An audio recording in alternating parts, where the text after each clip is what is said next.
마음이 드셨다면 구독, 좋아요 꼭 부탁드리겠습니다. 고맙습니다.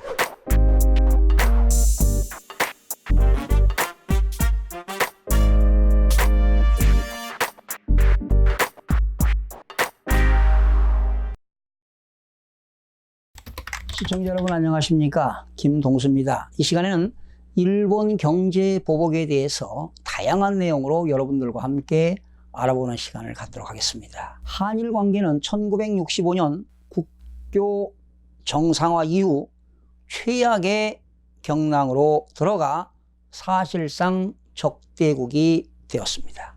양국이 입게 될 경제적 손해와는 별개로 국민들이 겪게 될 정신적 충격과 물질적 피해는 더 안타까운 일입니다.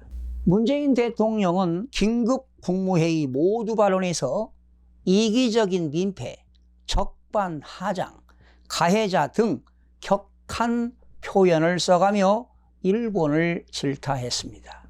그러면서 우리도 단계적으로 대응 조치를 강화해 나갈 것이라며 우리 경제를 의도적으로 타격한다면 일본도 큰 피해를 감수해야 할 것이라고 밝혔습니다. 양국 간의 총성 없는 경제적 전면전이 시작된 셈입니다. 1965년 한일 국교 정상화 이래 수많은 굴곡과 갈등 속에서도 상생관계를 다져온 두 나라가 최악의 상황에 직면하게 된 이유는 여러분들 무엇이라고 생각하십니까? 바로 한일 경제의 구조적 변화입니다. 한국 경제가 더 이상 일본에 의존하지 않아도 될 만큼 가파르게 성장했다는 것입니다. 일본이 한국의 추격을 실감하고 있어 해법을 찾기가 어려워진 것입니다. 또한 한일 양국 간의 독도나 위안부 문제로 관계가 적대적인 것은 사실입니다. 특히 지난해 11월이지요. 강제징용 배상 판결에서 시작된 한일 대립이 폭발을 한 것입니다. 또한 한국은 최대 수출국이 중국 아니겠습니까? 지금 한국에서는 중국의 수출 비중이 무려 26%에 달하지만 일본은 중국의 수출 비중이 5%밖에 되지 않습니다. 또한 우리 한국 입장에서는 일본으로부터 수입하는 네 번째 크나큰 수입국입니다. 그러다 보니까 삼성전자와 LG 등 한국 기업들이 세계를 석권하면서 일본의 반도체와 가전업계를 우리나라 대기업들이 몰아낸 것 아니겠습니까? 일본이 지금 몹시 자존심이 상해 있는 것은 사실입니다. 자, 두 번째입니다. 일본이 한국을 화이트 리스트지요. 수출 절차 간소화 우대국 명단에서 이번에 제외시켰습니다. 이런 것들을 결정했는데 그렇다면 일본 기업이 한국으로 수출할 때 그런 절차와 여러 가지 문제점을 한번 알아보겠습니다. 일본이 아베 신조 총리 주재로 말이지요. 가기가 열렸습니다. 가기라고 하는 것은 우리나라 이제 국무회의라고 볼 수가 있는데 우리나라 일본이 한국을 화이트 리스트에서 제외하는 수출무역관리령 개정안을 의결했습니다. 바로 수출무역관리령은 대통령령에 해당합니다. 법률은 아닙니다. 자, 이런 걸 의결했는데요. 바로 일본의 화이트 리스트에 속한 아시아 국가로서 우리나라가 2004년도에 명단에 이름을 올렸습니다. 그러니까 아시아 국가에서는 유일하게 한국이 2004년도에 화이트 리스트에 올린 것입니다. 그런데 아직 중국은 화이트 리스트에 불포함됐다는 것을 알아두시기 바랍니다. 지금 선진국이지요. 미국과 영국이라든가 독일, 프랑스 등 지금 화이트 리스트에 가입된 국가가 27개 국가가 포함되는데요. 바로 백색 국가에서 한국을 이번에 제외시켰습니다. 그렇다면 일본 기업이 한국으로 수출할 때 거의 모든 품목에서 일본으로부터 개별 허가를 받아야만이 됩니다. 지금까지는 우리나라는 일본에서 3년 포괄 허가를 통해서 수출 심사를 면제받은 바 있습니다. 그런데 앞으로 전자라든가 철강, 화학, 자동차 산업에 필요한 핵심 소재 부품이 최장 90일이 걸리는 허가 심사를 거쳐야 합니다. 우리 기업의 일본 의존도가 높은 핵심 소재 부품에 대해서는 심사를 까다롭게 하거나 수출 승인을 내리지 않을 가능성이 높아 보입니다. 일본 의존도가 90%도 넘는 품목을 수입하고 있는 기계라든가 화학이라든가 자동차 부품 업종은 이번 2차 보복으로 기업들이 초비상 상황입니다. 양국이 이렇게 외교적 해법을 찾지 못해 사태가 장기화된다면 주력 산업의 미래 잠재력이 송두리째 훼손될 수밖에 없습니다. 또한 수입이 지연되거나 우리나라에서는 행정 비용이 증가하거나 또 대체재 마련에 대한 어려움이 가중될 수밖에 없습니다. 특히 일본산 공작기계를 사용하는 중소기업의 경우 상당히 부담이 가중될 것입니다. 한국 기업이 수입을 할 때는 수입 품목을 군사적 목적으로 사용하지 않는다는 것을 계약서와 관련 자료, 수출자 및 수입자 서약서 등을 제출해 입증해야 하는 책임이 생기는 것입니다. 이런 것을 어길 경우 한국으로 수출하는 일본 업체에게는 10년 이하의 징역, 1,000만 엔입니다. 1,000만 원이 아니라 1,000만 엔 이하 벌금을 부과할 수 있으며 최고 3년간 물품 수출을 금지하는 행정 제재 조치도 가능하도록 일본이 규정하고 있습니다.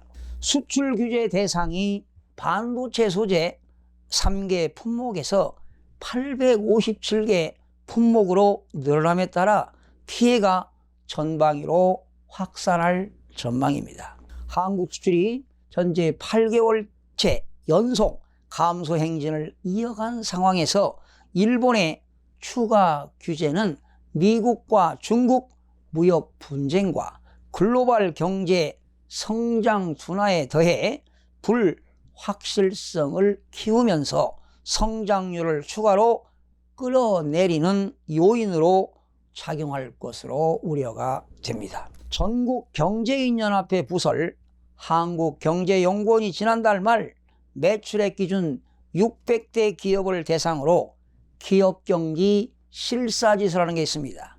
BSI가 되겠는데요. 이것을 조사한 결과 8월의 전망치는 80.7로 글로벌 금융위기 여파가 한창이었던 2009년 3월 76.1 이후 가장 낮은 수준으로 떨어졌다고 밝혔습니다. 지난달 7월 수출은 지난해 같은 달보다 무려 11.0%가 줄어 8개월 연속 지금 수출이 감소하고 있습니다. 품목별로 보게 되면 반도체는 마이너스 28.1%, 석유화학은 마이너스 12.4%, 석유제품 마이너스 10.5% 등 주력 품목은 단가가 떨어지면서 수출 실적이 부진되고 있습니다. 일본의 경제 보복으로 한국 경제에 미치는 영향을 한번 알아보겠습니다. 반도체 소재뿐만 아니라 국내 산업 전반에 광범위한 악영향이 예상이 됩니다. 업계에서는 삼성전자와 SK하이닉스가 3대 소재 재고를 약 2.5개월분 보유한 것으로 추산되고 있습니다. 일본산 수입 의존도가 높은 석유화학, 배터리, 자동차, 철강, 알루미늄 업계도 화이트 리스트에서 제외 시 어떤 소재 부품, 장비 수입에 타격을 줄지 애단히 어려워 지금 불안감이 고조되고 있습니다. 한국 경제 성장률 전망치가 하향 조정될 것으로 보여지는데요.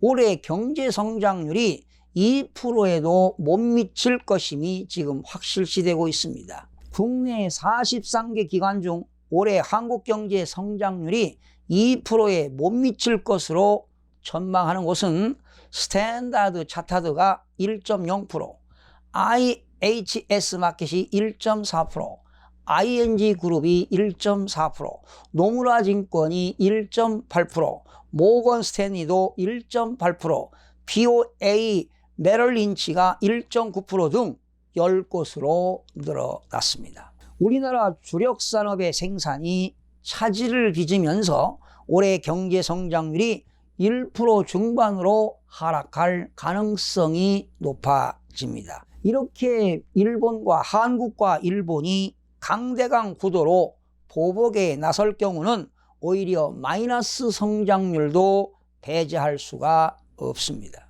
국제신용평가사 스탠다드 앤드 푸어스는 일본의 수출 규제로 촉발된 한일 무역 갈등이 우리나라의 투자와 성장에 영향을 미쳐 하방 위험으로 작용할 수 있다고 진단했습니다. 무디스는 일본의 반도체 소재 수출 규제가 삼성전자, SK하이닉스 등 한국 기술 기업 신용도에 부정적인 영향을 줄 수 있다고 전망도 했습니다. 일본 경제에도 부정적인 영향이 있을 것으로 전망하고 있습니다. 네 번째입니다. 양국의 무역 분쟁이 결국 공멸을 초래한다면 수혜 국가는 어디가 되겠습니까? 물론 중국이 반사 이익을 얻을 수 있을 것입니다. 아울러 러시아도 이익을 얻을 것으로 예상이 되고요. 금융시장 변동성에 대한 안정 대책은 있는가 하는 건데, 대외적인 요인이 여러 가지가 있죠. 미국과 중국의 무역 분쟁 갈등과 지난 1일 날 발표한 미국의 금리 인하, 또 8월 2일 날 발표한 일본의 2차 경제 보복, 이런 것으로 금융시장에도 변동성이 문제가 생길 수가 있는데요. 특히 이런 금융시장에 변동이 생기면 중소기업, 부품업체 및 하청업체들의 여신으로 인해 연쇄 부도가 발생할 가능성도 높아 보입니다. 정부는 소재 부품기업 대상 정책금융 지원 프로그램을 신속히 진행해서 경제 타격을 축소해야 될 것입니다. 한국과 일본의 주가가 지난 2일 동반 급락을 했습니다. 심지어 한국의 코스피는 7개월 만에 2000선이 붕괴가 되었습니다. 일본의 증시는 2% 넘게 폭락해 난폭이 한국보다 2배 이상 컸습니다. 양국 간 무역 갈등이 심화될 경우 일본 경제도 크나큰 부담이 될 것입니다. 코스피 지수는 전 거래일보다 19.21포인트 0.95%가 떨어진 1998.13으로 거래를 마감했습니다. 코스피가 종가 기준으로 2000선 밑으로 떨어진 것은 지난 1월 3일이죠. 1993.70 이후 7개월 만에 떨어졌습니다. 원달러 환율은 10원가량 치솟았습니다. 서울 애완시장에서 원달러 환율은 전일 종가보다 9.5원 오른 달러당 1198원으로 마감을 했습니다. 종가 기준으로 2017년 1월 9일 1208원 30전 이후 약 2년 7개월 만에 가장 높았습니다. 8월 2일 날 아시아 주요 증시 등락률을 여러분 도표를 한번 보시겠습니다. 한국은 지수명 코스피가 마감 수치가 1998.13으로 전일 대비 마이너스 19.21이 하락해서 등락률은 마이너스 0.95%가 하락을 했습니다. 일본은 니케이 225는 21,087.16으로 마이너스 453.83이 전일 대비 떨어졌고요. 역시 우리나라보다 2배 마이너스 2.21%가 등락을 했습니다. 대만은 지수명이 각권이죠. 1549.04입니다. 마이너스 182.71 하락으로 마이너스 1.70%가 하락을 했습니다. 중국은 상하이 종합지수지요.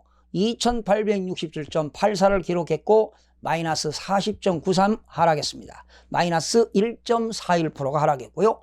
홍콩의 항생입니다. 26,918.58을 기록해서 마이너스 전일 대비 647.12 하락으로 마이너스 2.35%가 주가가 하락을 했습니다. 여섯 번째입니다. 일본이 금융 분야까지 보복 확대 가능성이 있는가 한번 알아보겠습니다. 지금 일본계 금융사들이 1997년 국제통화기금 IMF 예환위기 때 한국으로 흘러간 자금을 회수한 바 있죠. 그럴 때 대한민국은 위기 상황을 악화시킨 것처럼 이번에도 일본계가 자금의 만기 연장이나 신규 대출을 거부하지 않을까 하는 그런 우려가 고조되고 있는데요. 지금 지난 5월 말 기준 일본계 은행 국내 지점의 총 여신은 24조 7천억 원입니다. 그리고 1분기 말 기준 국내 총 여신은 1,983조에 사실은 1.2%밖에 안 되기 때문에 상당히 미미하지요. 6월 말 기준 국내 주식시장 내 일본계 자금은 13조 원을 전체 외국인 주식자금 560조에 비하면 2.3%밖에 안 됩니다. 채권시장 내 일본계 자금은 1조 6천억 원으로 전체 외국인 채권자금 125조에 비하면 1.3%밖에 되지 않기 때문에 상당히 미미한 숫자지만 문제가 되는 것은 일본계 대출의 점유율이 4분의 1이 육박한다는 겁니다. 그러니까 일본계 대출을 저축은행이라든가 대부업계에서 서민 금융시장들이 빌려온 돈이 무려 점유율이 4분의 1이기 때문에 지금 정부가 예의주시하고 있는데요. 상당히 리스크가 있는 것입니다. 그렇다면 한국 정부의 대응책은 있는가 하는 겁니다. 문재인 대통령은 부당한 경제 보복 조치에 대해 상응하는 조치를 단호하게 취해 나갈 것이라며 지지 않을 것이라고 대응 방침을 밝혔습니다. 일본 수출허가 절차를 강화하겠다는 것이 정부의 입장인데요. 산업통상자원부는 내주 초 전략물자 수출입 고시를 개정해 일본을 포괄 수출 허가를 받을 수 있는 백색 국가에서 제외할 방침입니다. 한일 군사정보보호협정 지소미아가 파기 가능성이 제기되고 있는데요. 제 개인적인 견해는 지소미아 파기는 정부가 신중해야 될 거라고 생각을 해봅니다. 지금 최대 피해자는 대한민국의 기업들입니다. 정부는 충분히 일본을 이겨낼 수 있다고 말할 수 있지만 기업은 어디에도 하소연할 곳이 없습니다. 기업들은 숨죽인 채 상황을 지켜보고 있는 초비상 상태입니다. 숱한 경고와 우려에도 경제 전쟁은 이미 시작되었습니다. 가뜩이나 경제난이 심각한 상황에서 초대형 악재가 터진 셈입니다. 온 사회의 각별한 슬기와 노력 그리고 인내가 요구되는 비상 상황입니다. 이럴 때 앞장서야 할 게 정치권입니다. 여야는 하루빨리 소모전을 끝내고 구체적인 묘책 마련에 온 힘을 쏟아야 할 것입니다. 시청해주신 여러분 대단히 고맙습니다. 다음 시간에 찾아뵙겠습니다.